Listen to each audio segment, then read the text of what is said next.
Hello, everybody. I'm Russell Hill, host of WTF, and that's What the FixedOPS to You. I'm also joined by my co-host, and tell us who you are.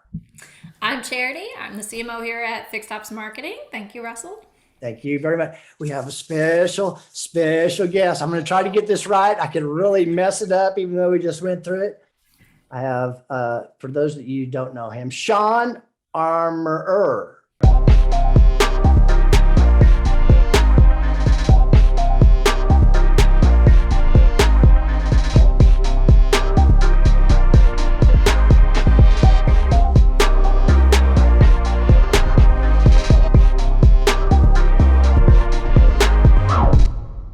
I met Shawn, I don't know, several months ago on different, podcasts and meetings that we all go to.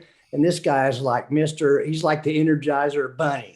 But he's so passionate about what he does and how he delivers it. As a matter of fact, when I met him in person, just kind of walking back, and we bumped into each other going back to my booth, and we were engaging with a few other people there. And this guy, let's tell you what, if something doesn't mesh right, he'll tell you right up, like he did with me, about a way to respond to a particular customer. And so it was really fun and exciting. He's my brother from another mother. That's who Shawn is. Shawn, welcome to our show today. We're so excited to have. Tell us a little bit about your humble beginnings, et cetera, if you don't mind. Absolutely. Well, first things first, thank you so much for having me. Like, just having a platform to be able to speak my truth and be able to articulate and illustrate, I should say, that this energy and this passion is what I'm all about. That's like they say, you don't take anything with you on your last day, but you can leave it all behind. Right. So well I'm on a mission. I'm on a mission right now to leave it behind, because I've never seen a U-Haul behind a hearse, right? So that's right. So I'm just leaving it all behind. A little bit about me, humble beginnings. Wow, that's a whole other segment. Just kind of pinballed off awful a little bit coming up. The hard story there. Single mom, worked really hard. And so I just grew up seeing what work ethic really was, what hardship really was. Everybody has a story. Mine is not better than anybody else's. It's just my story. But she really instilled those values in me, which is why I talk about her and I post so much about her. It's just she's just, for me, the epitome of what strength is. 3 big boys, divorced mother, 3 jobs. So it was kind of like a fend for yourself kind of upbringing. Sure. But I still had a mom, so what are we complaining about, right? So, right. But she really instilled in us too that when you do something, you do it, and when you give your word is your bond. You make an appointment, you show up, right? So it's to respect other people's time and to respect yourself through the work that you do. So I brought that to me. I've had a lot of jobs growing up, and I went to university when I kind of figured out that I knew I liked to talk a lot. And so I had this summer employment in 2002, something like that, in a marketing job, and I really loved it. And so I went to school, got my marketing, I don't want to say degree, but basically a marketing certificate. And I really wanted to get into fashion marketing because I love clothes, just because of how it makes people feel. You dress good, you feel good, right? So just dress for success, right? Correct. And success means a ton of different things to different people. So that's what I really loved about it, the authenticity of it, right? So I really wanted to get into the fashion world. Figured out coming out of school that it was going to be a lot harder than they said it was. They just kind of took my 10, 12 grand for the university, and they're like, yeah, sky's the limit. And they said the sky was the limit. And, I always had, someone told me this actually, but I always had this in my head, and I always told myself, well, if the sky's the limit, why are there footprints on the moon? So once I really figured out that the universe is your oyster, right? It stretches far more. I really dove into understanding that, life throws at you lemons, and it's what, when life throws you lemons, make lemonade, right? Right. You're never a victim. It's what you do with your circumstance. Amen. So what happened is that I left school. I was on my own, had to pay a few bills. At the time, my little brother was working at one of the larger or the older dealer groups here, the Spinelli Group here in Montreal. They were around now for 110 years. So really, really old Wow. school. Yeah. Yeah, the most, I guess you could say, polished group. And at the time, he told me, well, listen, Shawn, I could get you in, but they're only looking for car washers at the time. And I said, so? It's not who I am, it's my circumstance. But I just get my foot in the door, and I'm going to let Good my deal, work. man. I'll let my work ethic do the talking. But I'm going to tell you right now, I'm very competitive. And I said, I will be the best damn washer they have ever seen.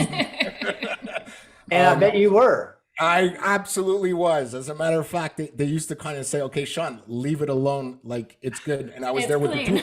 I was there with the toothbrush, in between, like in the Oh my automatic gosh. reverse, and you park in reverse where no one washes. I was just there with the toothbrush because to me it was at a Toyota store, and because to me that's somebody's car.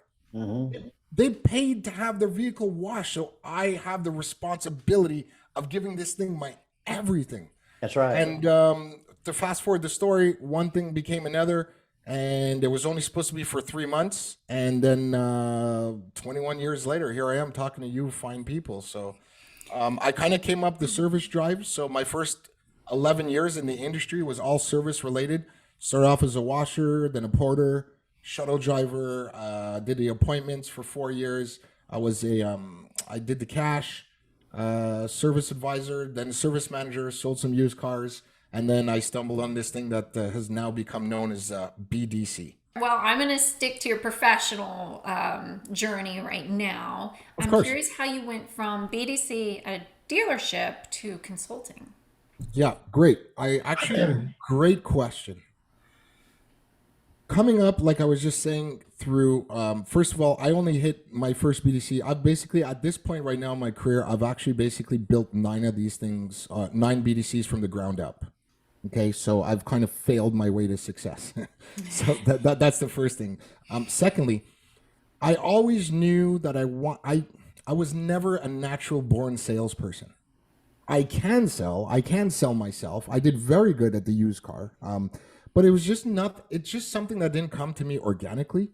I just didn't believe in that pressure sales. I'm a very spiritual person in the sense that I believe that we're like a lot more than our jobs. So the notion of starting over every month, like you're as good as your last month, that just didn't jive with me. Like I did super great last month. I sold so many cars, everybody's patting you on the shoulder, and then the next month you start all over again.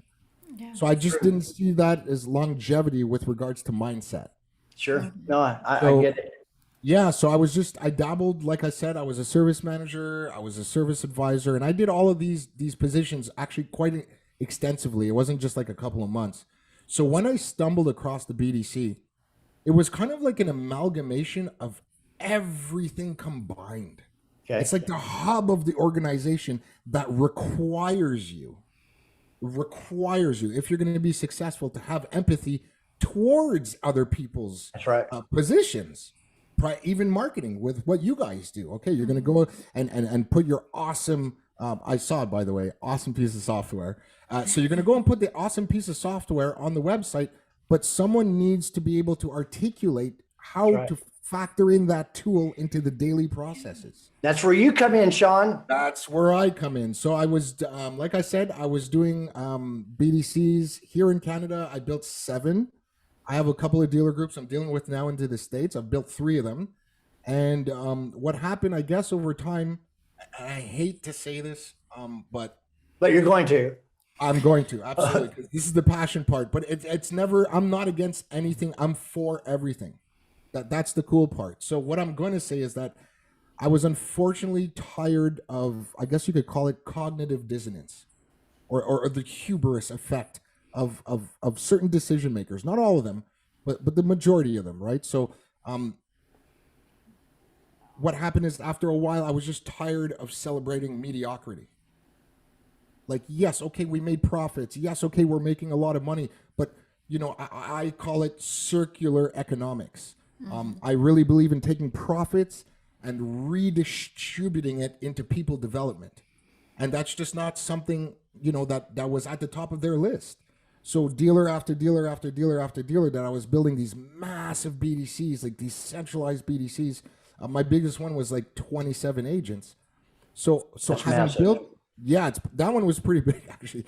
But having built all of these, I would always approach it with empathy and emotional intelligence, like a leader at the core, right? Yeah. Well, I mean, it sounds like a servant leader. You mentioned a couple Correct. things, that I picked up on.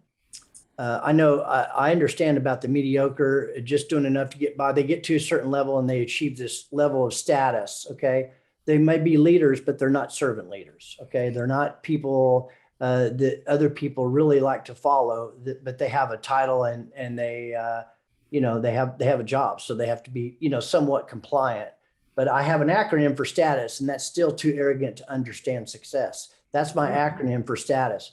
You also mentioned a couple of things I picked up on twice, maybe three times. You mentioned spirituality and just the vigor and the passion and excitement that you have. I like to think that I have that, just a little bit older than you, but I like to think that I have that same level of passion and fire.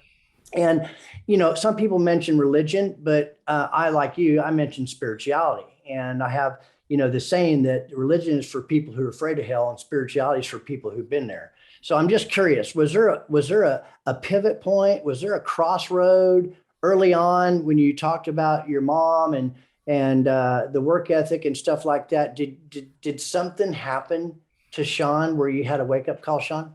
Absolutely. And I'll be more than happy to share this because it has to do, I think what a lot of people do is they actually separate what they do as in their professional life and their home life. But at the end of the day, you're not two people. You know what I mean? So trying to get a consistency at both places, balancing and controlling it. Yes, but I'm not two different people. I'm like this at work and I'm like this at home with my child, etc. So what happened to me was that during I was in my ascent. If you're comfortable talking about Oh my goodness, okay. I'm an open book. You actually you may want to be careful of your questions because I'll answer them. You are transparent. Yeah, 100%. Open book. In my ascent in the car world, obviously as a young and ambitious person who I don't come from much. I don't come from money, right? I just kind of told you that story. So in my ascent, of course, young and ambitious, I'm thinking about, the new Mercedes Benz every 3 months because you have the demo car and then, the big salary and you want that title. But something happened to me when behind closed doors, when I did get a seat at the table, as they call it, and the door would close, the way that I was hearing that we were talking about the people in our care, I'm sorry to say that I was disgusted.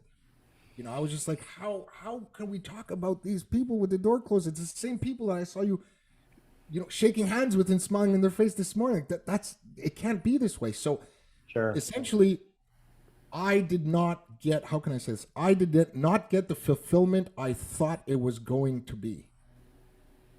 So unfortunately, what happened is that I said, well, listen, if this is the cost, if I have to sell my soul to the devil, rough saying.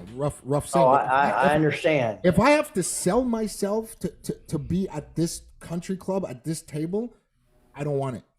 I don't want it. And then it became about people, and they're not all like that, but they're a lot like that, right? Yeah. So you only need one car. You don't need 3 cottages and 8 cars. Like you're doing something wrong. So that's status again. Yeah. Correct. But what happened to me, interesting question, Russell. What happened to me is in that same ascent, the vision that I had that was success, I was not listening to nobody. I was steamrolling everybody because of what I felt it was and what it required.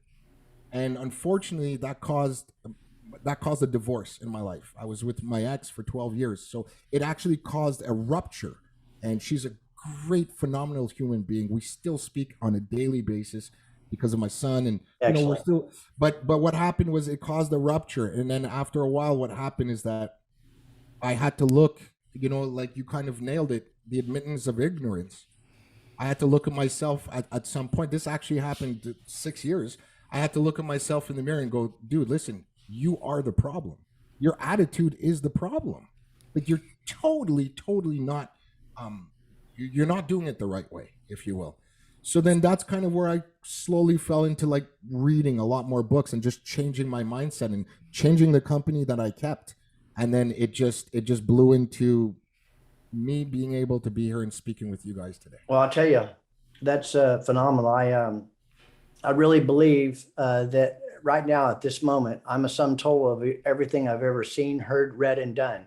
Correct. And the definition of insanity is to keep doing the same thing, expecting different results. That's right. And I realized before I had my, of course, this isn't about me, this is about you, but when I had my epiphany, is that I was always blaming everybody and everything for my lot in life. And um, I had a profound opportunity to learn in a very quick order that I was responsible. And then I thought, okay, well, look at, so people ask me, Russell, some of the changes you've made in your life, well, how do you make those kind of changes? Well, I'll tell you what, 95% of the population gets their information from the same 95% of the population that has what they have or less than what they have, and they wonder why they don't have anymore. Quit listening to people that are squashing your dreams. Don't people tell you, you can't do that. I tried that. That won't work.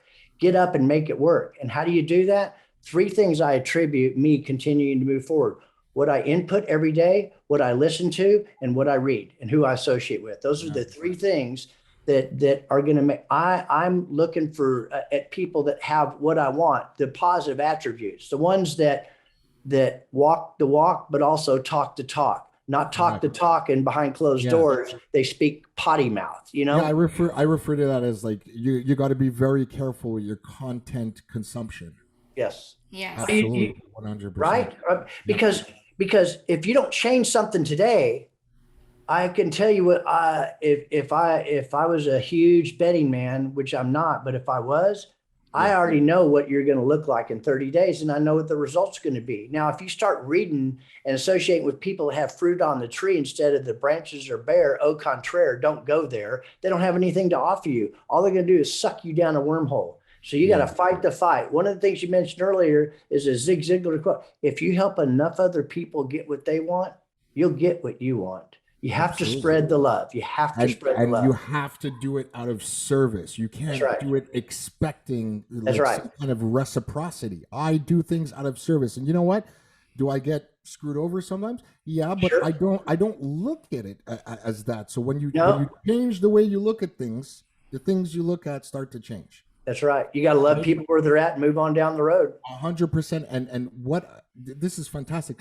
So I brought that same principle with me to leadership, because I was a leader, before I started my company. I was under the rooftop for 17 years, right? So I started my practice because I just felt that if I was going to invoke change, real change in our industry, I had to do it my way, and my way without the constraints of dancing to somebody else's tune. Now, dancing to somebody else's tune is not bad. I mean, if you want to go and work for somebody, sure, go and work for somebody, but don't complain. Sure. I took that step of, you take the risk of, okay, you're off to yourself. So, everybody on Instagram thinks that entrepreneurship is the Lamborghinis and everything that you see. And I still don't see a Lamborghini parked outside. I'm still waiting for my order. Must be on back order, but I'm working harder than I've ever worked before. But you know what? It's just different when you're doing the good work. That's right. Right. And when we apply that to the car industry, and it's not to say nothing bad. It's just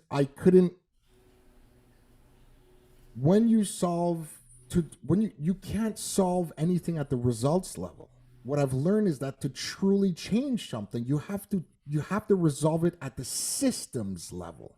Yeah. Right. You cannot change it at the results level. So what I'm seeing right now in the industry, especially during COVID, is that currently right now there's an uncertainty and there's a fear. Of course, it's super normal. Like I couldn't even imagine, these dealership owners that spent $20 million on a dealership. Like I couldn't even imagine that stress. So I understand that there's fear, but it's this same fear that is leading the decision makers to revert back to what hasn't worked.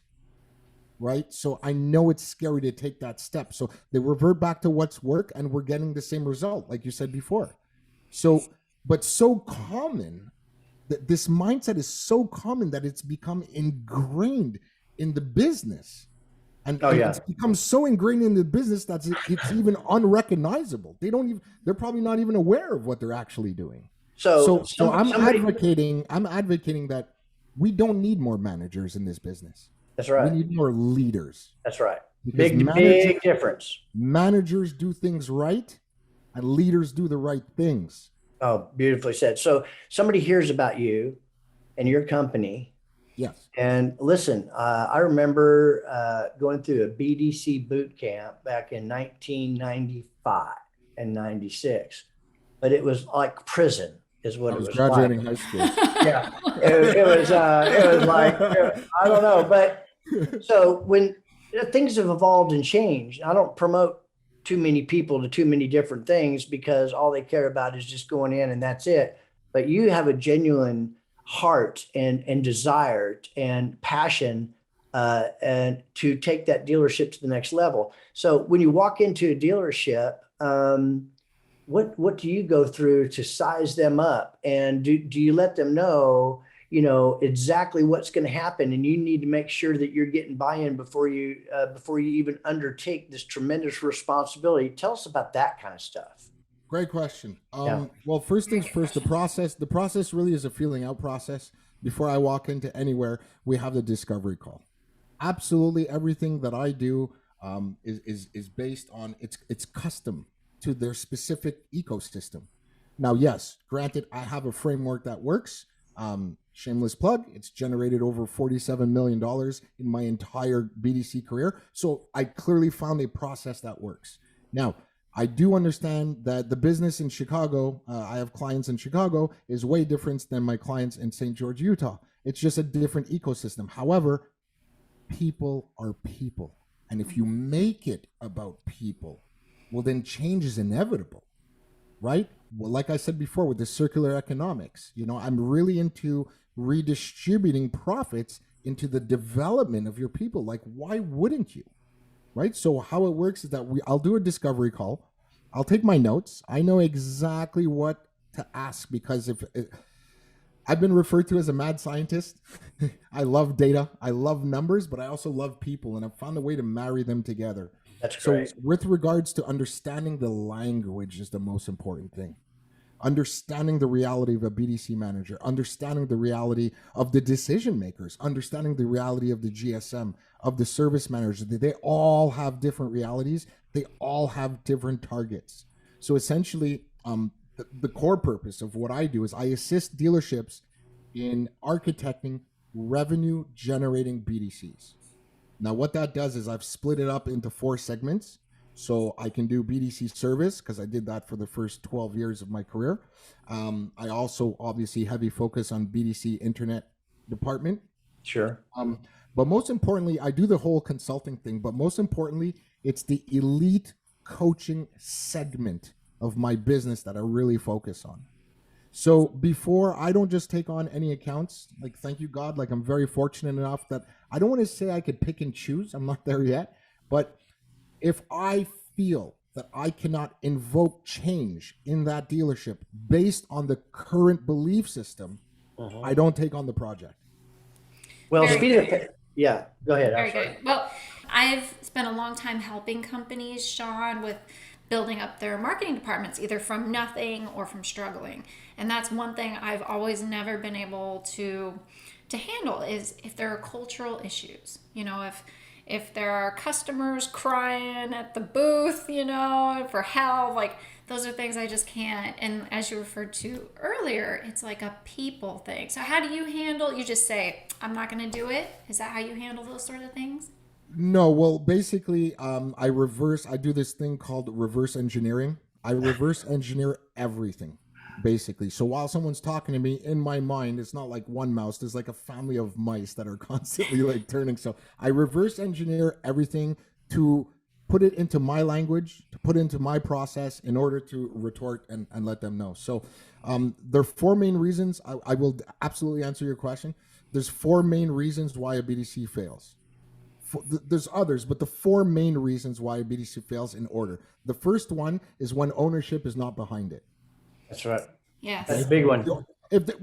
Immediately when I'm doing the discovery call, so I'm answering without answering, but immediately upon doing the discovery call, if I get a sense that it's just about profits and let's volume and calls and let's just squish them, and when they burn out, it's okay, we'll just replace them.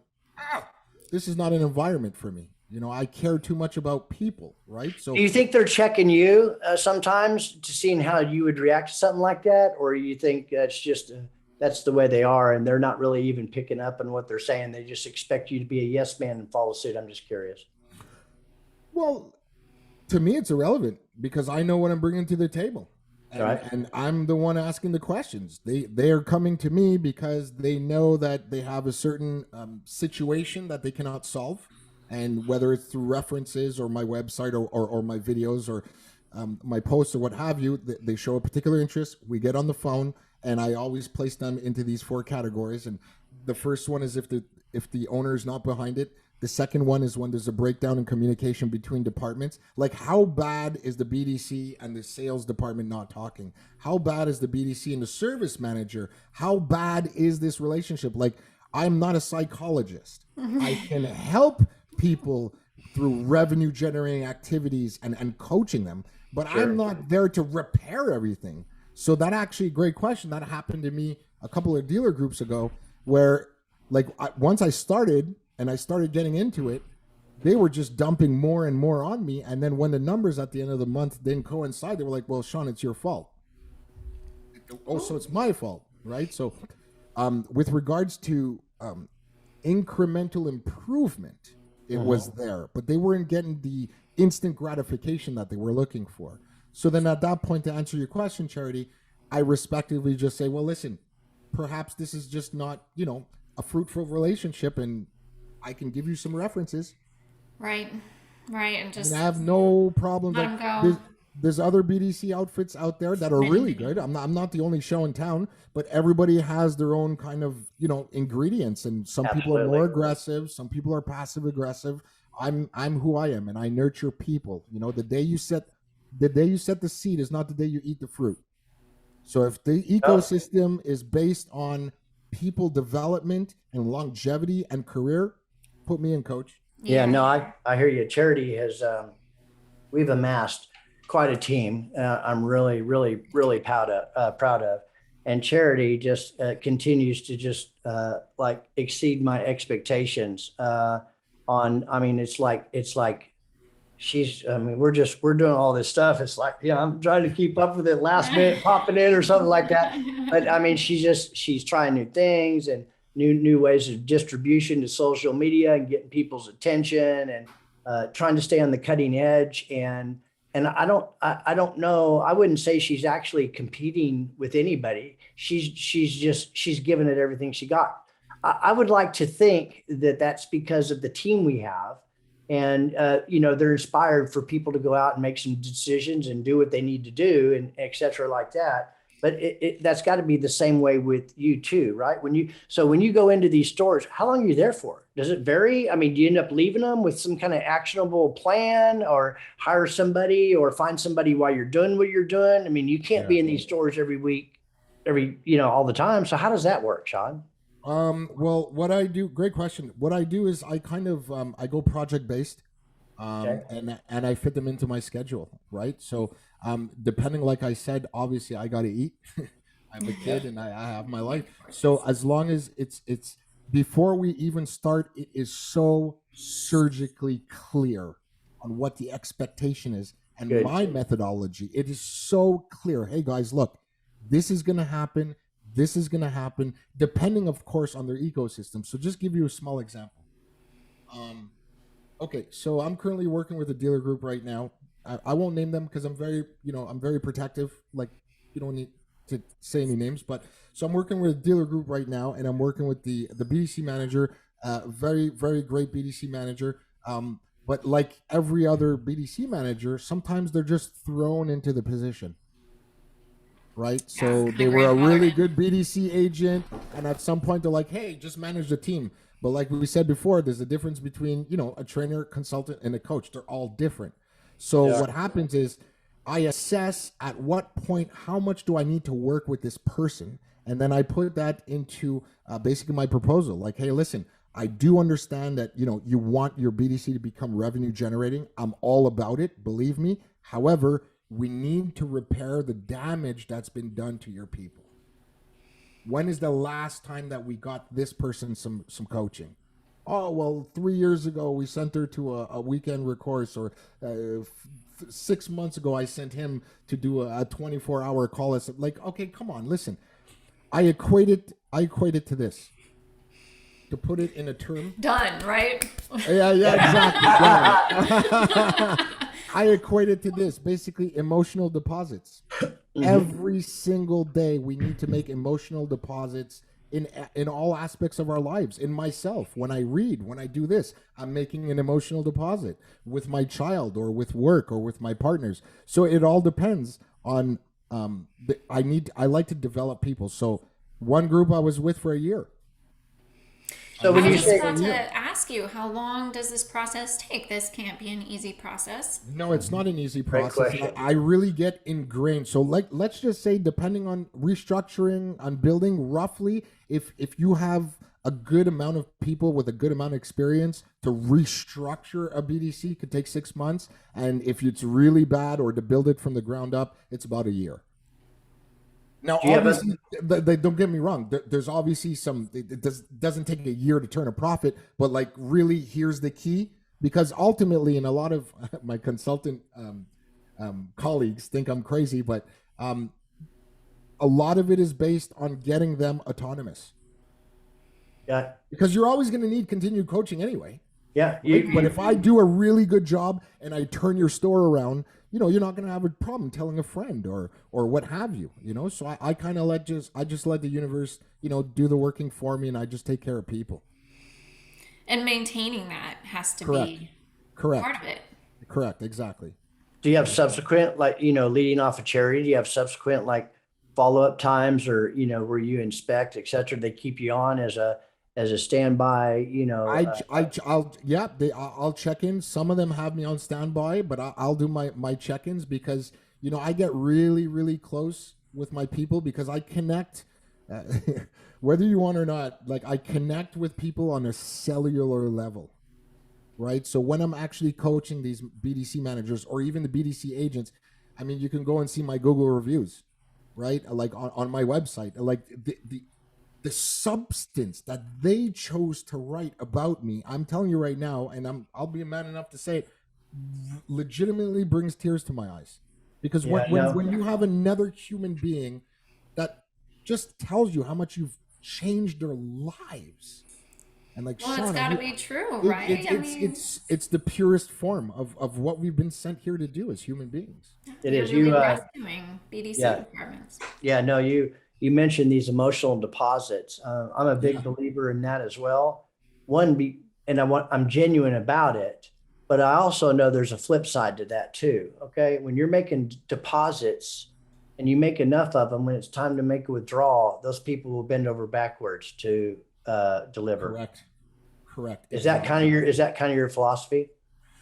Yeah, yeah, for sure. Listen, as long as, so what you really want to do, one of the things that I tell, in the project planning, the goal is this. For far too long, the BDCs have been created as like a separate business unit.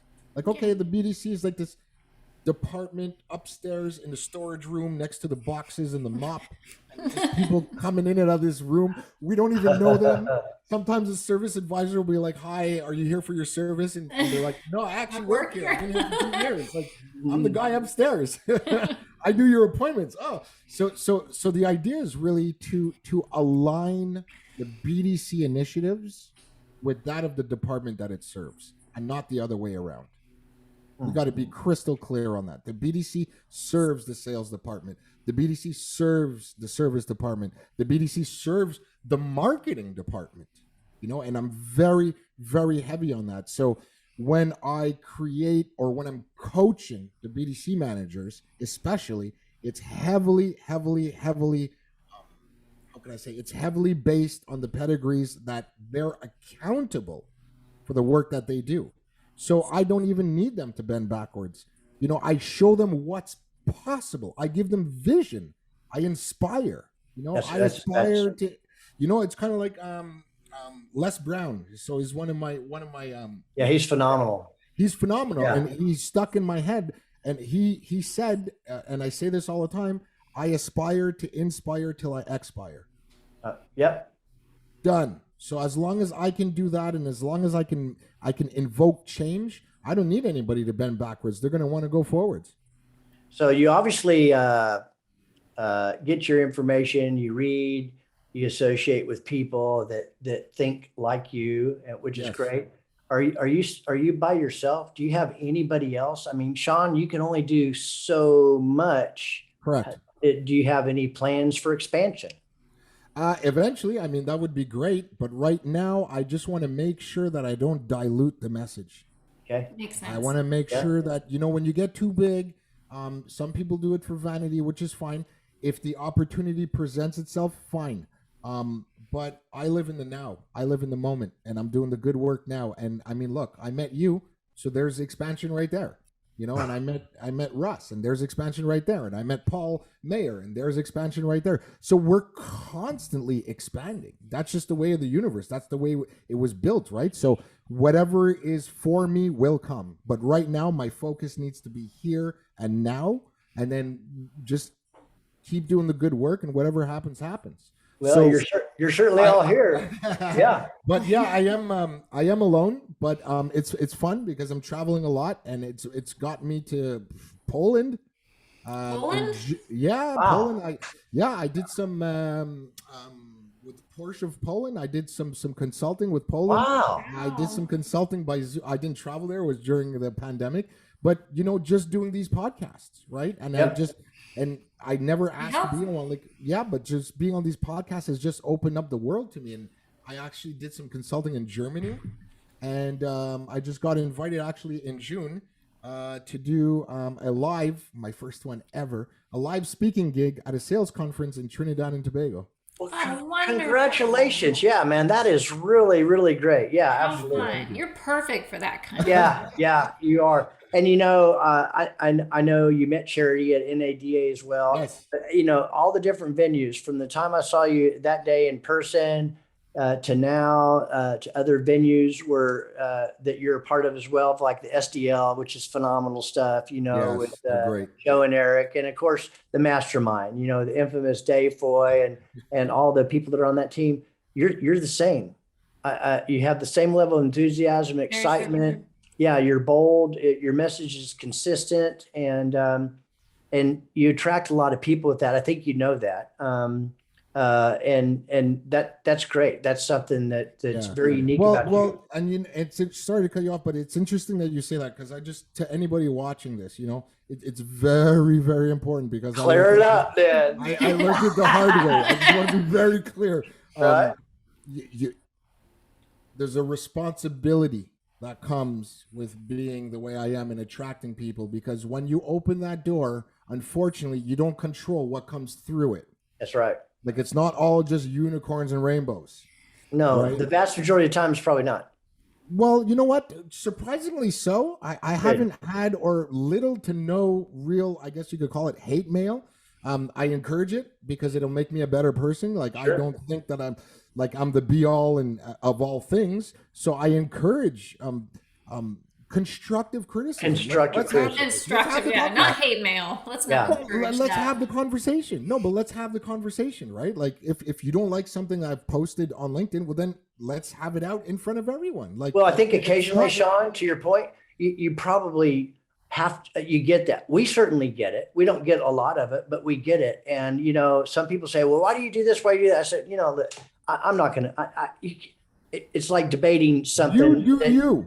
Yeah, I do me. I stay in my lane. Here's the thing. That's it. If they're talking good about you or bad about you, I can't control it. The point is they're talking about you. And the vast majority of it is really good, which drowns out the negative anyway.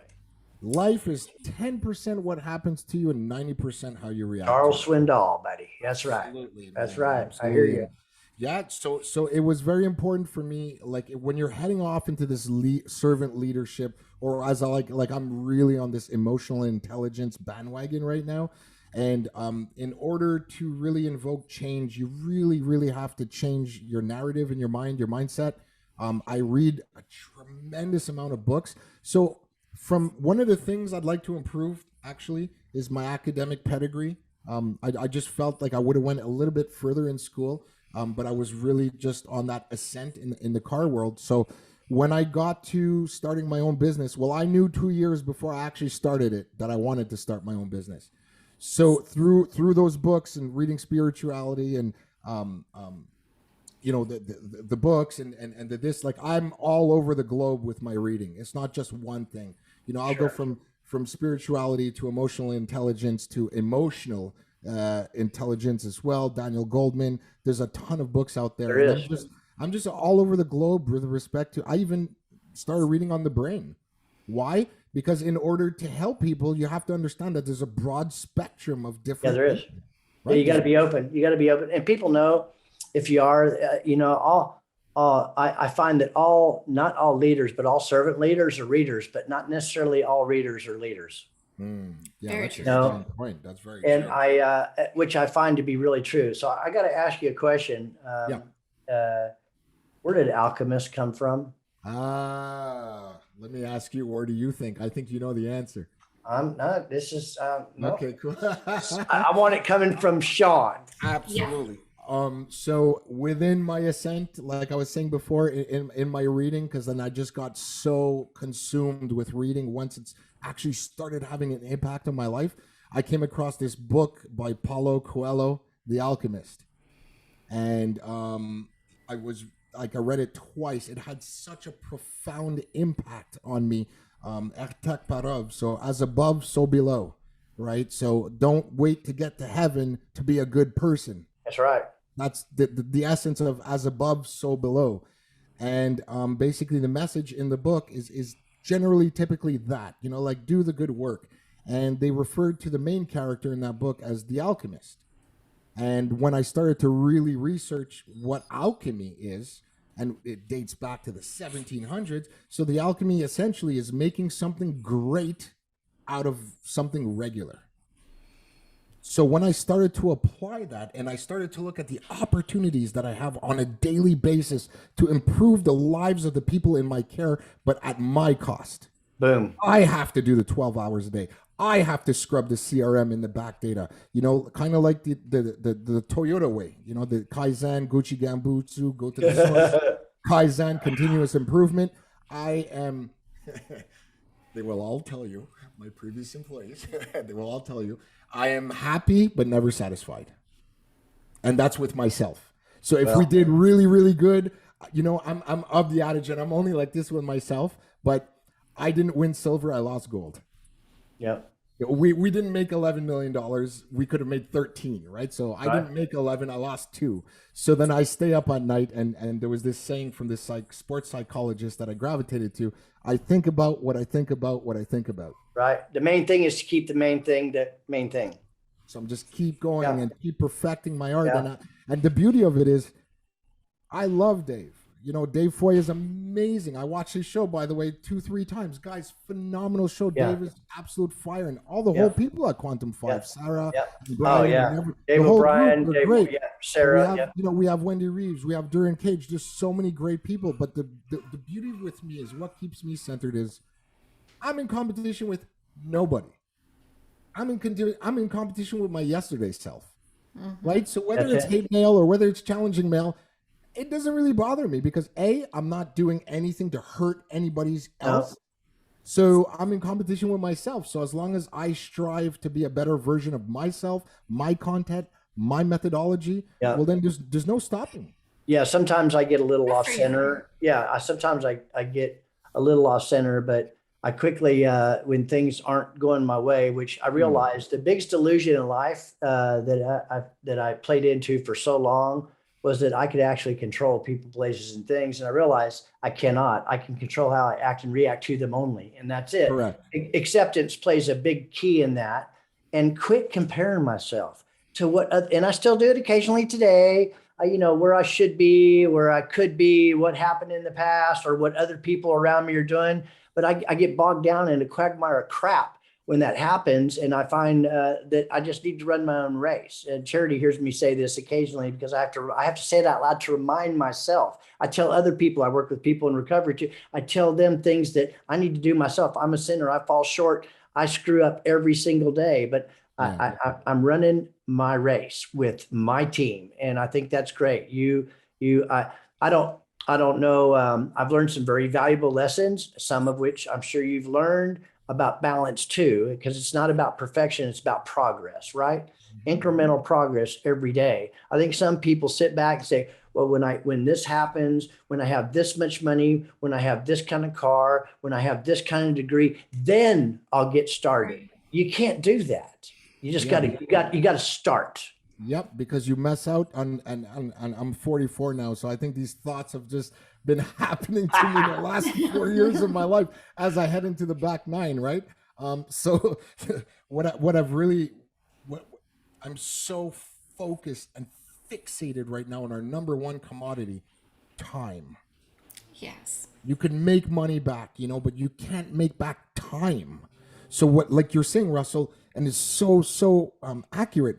When you're waiting for the perfect what is the perfect opportunity? There's not one. When It's is it fear. gonna be? It's fear. Correct, and it's fear, and fear is probably one of the most disastrous things known, to mankind, because fear is what creates ego. Fear is what stops people from being creative. And I think as we get into our adulthood, we stopped being creative. We lose that sense of infancy. That sense of curiosity for life. I'm still curious every single day. Yeah, well, people, you're right. You think about what people were thinking in middle school or high school, and they're going to go out and conquer the world, and they go out and they get a 4-year degree, and they have $300,000, and 92% of them don't even work in the field they got the degree in, and then they end up trading their time for money and going, what the hell kind of life is this? But it's still there. I found that the older people get, those dreams are still there. They're still alive and well. That they get pushed down, and sometimes, and I'm going to get a little emotional. Even talk. Sometimes when you start to talk to people about them and what those are, and they know you're genuine, people can get really emotional about drawing that up, because they're afraid people say, you can't do that. I tried that. That won't work. You're too old. You're too late. All that crap is crap. Yeah, but then it comes down to what we're talking about before. It does. What I have done right now, for me personally, right? I have my spiritual experience, blah blah blah, started probably about 6 or 7 years ago, and but there's a discipline that's required. There is an absolute discipline that's required. So I had to shut off the TV, and I had to control the content that was coming into my brain, because it's an ongoing process of disrupting your current belief system.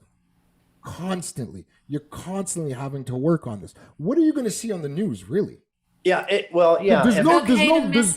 There's no good news channel. Like, there's only so many different ways you can report. Yes, that's an untapped area right there. The good news channel. I like that. It's kind of catchy. No, I listen. How many different ways are you going to report that there's a pandemic? How many different ways are you going to report on the number of deaths? Like every 5 minutes, 10 more deaths. 10 more deaths. So then when you consume yourself with all day long, negative no. I think that's kind of what fuels that political rage behind, I'm not going to wear a mask, or I am, or, whatever. It's just but so much information. I agree with you, Charity, but you know what? You don't have to make shit your new normal. Very true. No. I refuse. Call me an outlier. I don't know. But I choose to walk my own path. Yeah, it's my path. It's not higher than somebody else's. It's my own path, right? You'll get sucked in if you watch that all day long. If it's really, really important throughout the day, somebody's going to say something, and you'll pick up information instead of wasting your time all day long watching that. And I'd like to consider myself very broad in any kind of conversation. I can pretty much go down a wormhole. Where I stop engaging is when somebody gets so rigid about, they start to try to convince me instead of just having a dialogue and understanding where I'm coming from and stuff like that. Then I just don't have time for that. I don't have time for people that aren't thinking about where they're at today and where they would like to go. They want to crash. And what I mean by that is that and with people I talk to, the rear view mirror is real little for a reason. So you can briefly see where you just came from. And if you spend too much time, you're going to crash and you're going to burn. Yeah. I mean, and it's true. And people do that. And I sometimes, most of the time I don't.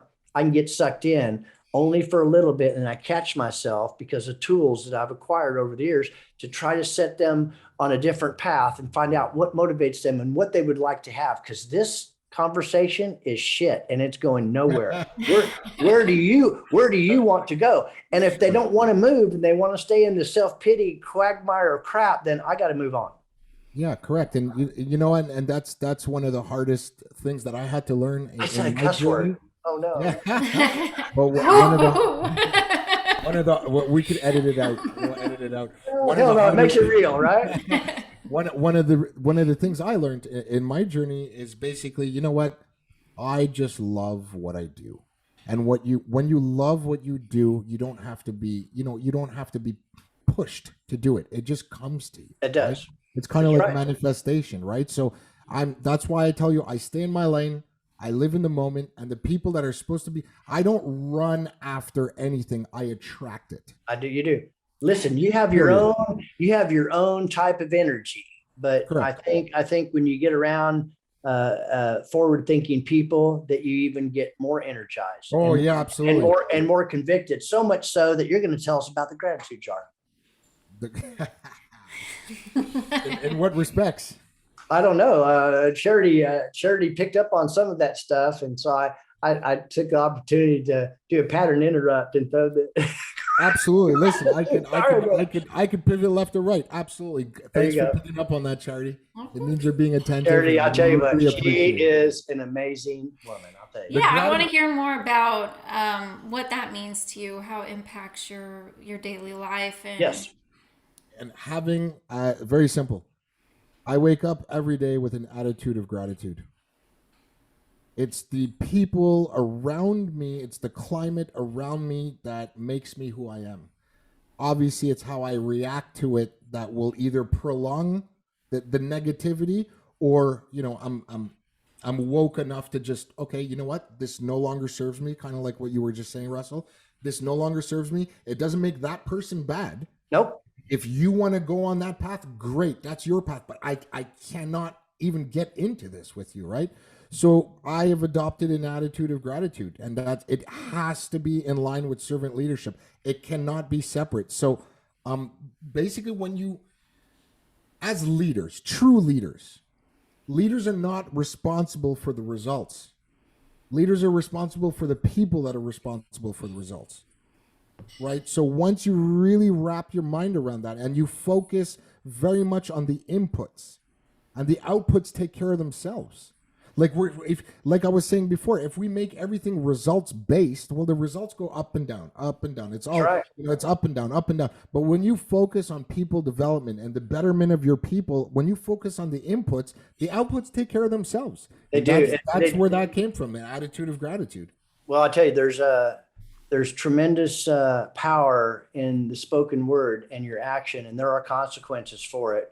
And it's a way to either stop and smell the roses and align yourself and realize the path that you're on.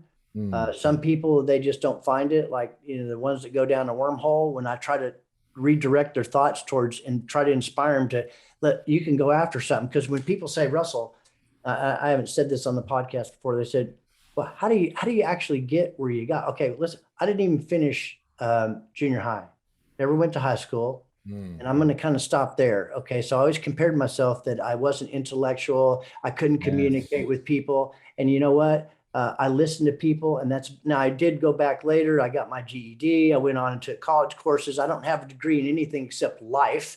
And I know that everything's about relationships. And I really know that if you help enough other people get what they want, and you associate with people that have something that you want and they're genuine, not like when they walk, they close the door and you hear a totally different conversation. They need to be pretty consistent where, you know, it's like, what's really important about character and integrity is what you do when people aren't looking, not when they are looking. Integrity. That's integrity. That's right. Absolutely. That's right. 100%. And it is said that, you know, it's so interesting what you were saying before.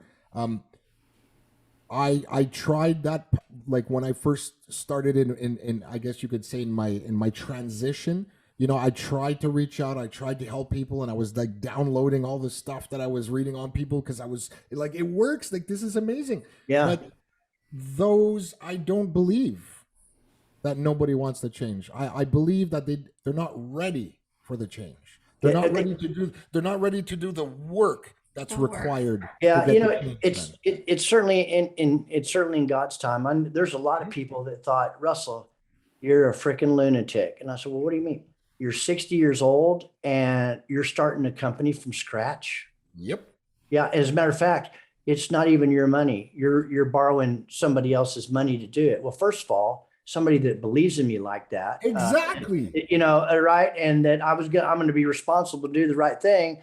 And then we meet charity, and then we like the team. I mean, this is the team it's all about team, right? Together, everyone achieves more. They really do. Yes, and so, I don't listen to people that say, why'd you do that? You were comfortable. No, I really wasn't comfortable. And what they saw on the outside about my old company was not really what was going on the inside anyway. It was doomed to failure. So I wanted to do something else, but I didn't want to go into an existing company or become a sweat equity partner. I wanted to build something from scratch. I wanted my dream to be realized with my partner, Rick Eckert. And the first person, charity started before I did, because I was phasing out of the old company. So charity's been at the company longer than me. She's the CEO. I'm here, the CEO. It's a great journey. It is. Thank you very much. Yeah. And you know what, Russell, you nailed it on the head, which is why I'm not too concerned with where this takes me, because you know what? I've been around for about 2.5 years now. I have surpassed all of my expectations. Yep. Okay. I never even thought I'd be sitting here talking to you in charity. So, and then I'm in NADA. Like, had you told me 3 years ago that, the Canadian guy is just going to be absolute, like, what? I did 3 live podcasts. I had 5 business meetings, 1 lunch meeting. Like, I was so busy.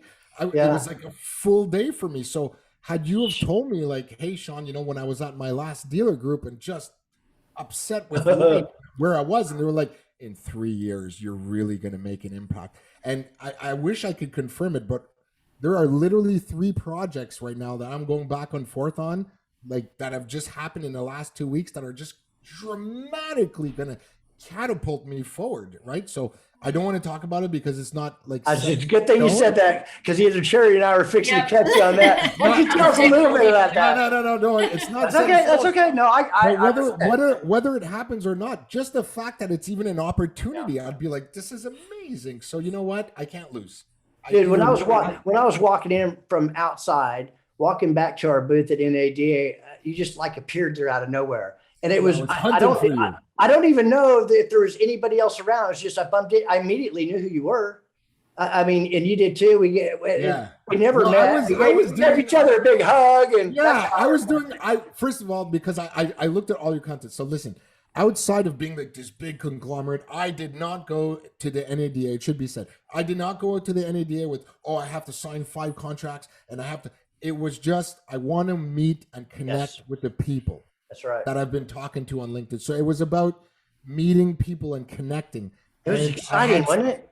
I had specific people I wanted to meet. You were definitely on there. Oh, thank you. I was just looking for, I still don't understand the blue girl, but I was just looking for the blue girl on the poster, and I was doing Paul's show. I did a live with Paul, and then I saw the blue thing. I'm like, that's Russell. Like, I'm totally going to see Russell. The best way I could explain it, Cherry might be able to, but I think we're aligned on that. It's futuristic. It's out of the box. 100%. It's unique. It's different. It draws attention. Just like when she was starting the podcast was a little bit out of my comfort zone because I didn't know. And Charity, held my hand and walked me through it. But she came up with the WTF thing. Instantly, I knew that was going to be catchy because we know what most people think. And I say, what the FixedOPS? They go, oh my God, I thought you were going to say something different. And it gets their attention. And it's creative. Absolutely. I mean, if you take away our landing page, it's the #1 destination page on our website, isn't it?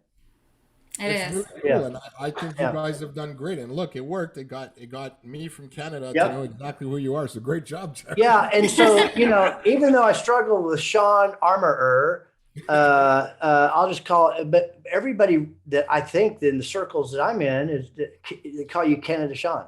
I just, you know what? That is your You know name. what? Canada Sean the Alchemist. I've accepted it, but yeah, it just, I was actually working with one of my dealer groups. I'll tell you where it came from. I was working with one of my dealer groups in Boise, Idaho, and we were restructuring their BDC, and it went super amazing. And I took the agent that they had hired, or that I hired, because I help dealers also hire when they don't exactly know what they're looking for. Sure. And I mean, this was like a grassroots, never been in the dealership before, so it was perfect. He didn't come, with any bad habits. Sure. So, but in the dealer group, the other partner's name was Shawn as well. Ah. So whenever we were going back and forth on email threads, the Shawn spelled the exact same way. It just got all like, okay, me Shawn or him Shawn? Like, which Shawn? Who's gonna answer? Canada Shawn. So then he just said Canada Shawn, blah blah blah, and it just stuck. And then it stuck. It's just still with me. So I have the weight of a country on my shoulders, apparently. Yeah, you do, and you're representing it well. I think that because we're at the top of the hour, yes. Charity, what would be one of the last things we would like to see what Shawn has to say, or what he would like to say? Yeah, well, Shawn, I've never really gotten to know you, but I love listening to you. You're very inspirational and very intelligent. I'm gonna have to watch this episode over again, and I will during the editing process.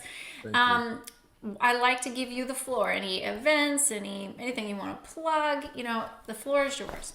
It is. I would like to plug very simply 3 things. And it was to my beloved car industry that has given me so much over the last 21 years. It has given me a career. It's put food on the table for my child. All too often, we harp on the car industry. We're not perfect. We're actually far from perfect. However, for the first time ever, we were deemed an essential service during a global pandemic. That's right. And I'm not taking anything away, but what else was essential? Grocery stores, food stores, hospitals, all these essentials. We were essential. So the responsibility that we now have to carry that torch, I'm not sure what more needs to happen to us for us to wake up and realize that it's the people in our care that are at the forefront. That's right. All right. So like I said, focus on, I'll give you the 4 things as my takeaway. I would recommend to focus on circular economics. So important. Redistribute the profits into the people development. That's the long game. Number 2, employees. Train, coach. If you can't coach them, don't come up to me and tell me how expensive I am. Because first of all, if you think I'm expensive, wait until you hire an amateur. Yeah. And you know what? When we're talking about expensive, well, what is the expense to not doing this? Yeah. Right? That's number 2. Number 3. Good point. The owners, please, and I'm not harping on them. I don't just understand what they're going through. I overstand what they're going through because I've been a regional. I like that. I've been a regional BDC director of like 7 stores, right? So I had a lot of good mentors that have instilled in me. So it's got to be focused on culture-based ecosystems. It has to be based on culture-based ecosystems, and let's build leaders, not more managers. Managers are fantastic, but managers focus on that result. The leaders focus on people and developing other leaders and inspiring people. And last but not least, can we not just have fun? We forgot how to have fun. I'm telling you. So like we're spending so much time at the store more than with our families. Oh yeah. Right. So it's our responsibility. Whoever's in leadership and management, it's your responsibility to make sure that you create an environment that's based on trust and safety. Yes, a tremendous responsibility. Yeah, Lee Iacocca, when he turned Chrysler around back in the day, he said, "Gentlemen, in the end, you can sum all businesses up to 3 things: people, products, and profits. And the most important of which are your people." That's why that's how he turned that deal around. Mm-hmm. When everybody said it couldn't be done, because he was a servant leader. He built people He built people that built all the rest. So Just like the Walmart story. yep. How did they get a hold of you, Shawn Armorer? You can go to my website, bdcalchemy.com. You can email me at thebdcalchemist@gmail.com, or you can hit me up on LinkedIn, or I'm not sure if this would work in a recording. You can actually just hit that scan code up there. It's very I bet it would. I thought it was very cool. Yeah, I bet it would. We'll give Hey, it a shot. after all, we are a technology company. Yeah. Charity, make it work. Revolutionary. Yeah, so you could even scan it. So yeah, those are the 3 spots. Or you know what? You could just look at your next event for the guy that's just bouncing around and just, Right. like a moth to a flame. Oh yeah. This will be, well, you know how Charity rolls. She cuts up these segments and distributes them, over. Absolutely. We did miss out on one important thing. You didn't get a chance to see it today, Shawn, and we really apologize. Nico did not make a showing today. Okay. And that is her. It's a holiday. That's her today, adorable son. That's apparently. right. This is a. He's with my husband right now. Okay, good. This is Good Friday.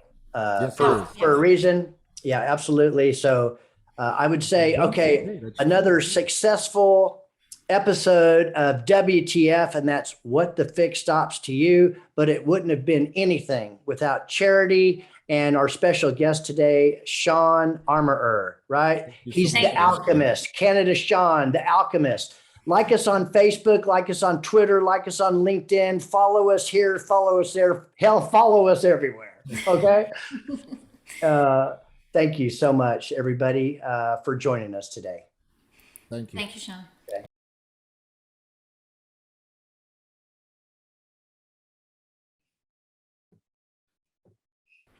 It's easy to fall into a rut. Sales are stagnating and your staff lacks motivation. And the day-to-day, month-to-month grind, not a whole lot really improves. You can change that. If you're a manager in fixed operations, then this workshop is for you. Hi, I'm Russell Hill, co-founder and managing partner of FixedOPS Marketing, as well as host of our WTF podcast, and that's What the Fixed Ops. I'm Charity Dunning. I'm the CMO here at FixedOPS Marketing and the co-host of the podcast, What the Fixed Ops. Join us this session to uncover tips and tricks, as well as techniques to motivate your team members to sell more. Increase customer loyalty and grow the revenue of your fixed ops department through modern marketing methods that anyone can use. You'll learn how to motivate your team members through daily goal setting and incentive programs, as well as explore easy-to-use tools that your team members can use to help them upsell and decrease decline services. Even the shyest staff members can compete with these tools. You're going to learn how to improve customer loyalty and increase returning customers through customer loyalty programs. Getting new and returning customers into your service department and how those customers will bring you more new customers and more lines per RO. The session will discuss retention rates and the cost comparison of new customer acquisition versus returning customers. The effect of retention programs not only increases your monthly profits, but even trickles down to improve your CSI scores. Join us at Digital Dealer 2022 for the presentation titled The Fixed Ops Director's Guide to Increase Productivity. That's May 10th, 2:10 p.m. And get inspired to take your service department to the next level. We look forward to seeing all of you there.